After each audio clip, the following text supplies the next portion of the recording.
নানু, নানু, দাঁতে প্রচন্ড ব্যথা। আমি আর পারছি না নানু, দাঁতে প্রচন্ড ব্যথা, মনে হয় দাঁতে পোকা হয়েছে। দাঁত ঠিক মতো ব্রাশ না করলে তাই হবে। এখন চুপচাপ থাকো, কাল সকালে তোমাকে নিয়ে ডাক্তারের কাছে যাব। না নানু, এখনই চলো, খুব ব্যথা করতেছে নানু, আমি আর পারতেছি না। কি হয়েছে আপনার? একটু হা করেন, আমি দেখছি।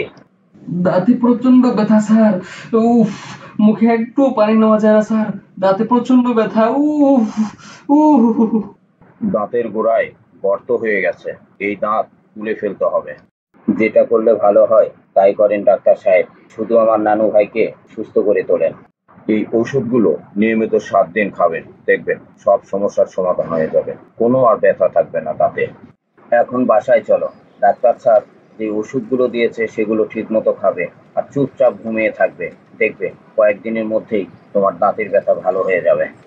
আবার কি হলো? রাত অনেক হয়েছে, ঘুমাও, একটু চুপচাপ থাকো, আস্তে আস্তেই সব ঠিক হয়ে যাবে। উহ নানু, দাঁতের গোড়া প্রচন্ড ব্যথা নানু, আমি আর সহ্য করতে পারছি না নানু, প্রচন্ড ব্যথা করছে, আমি আর সহ্য করতে পারছি না।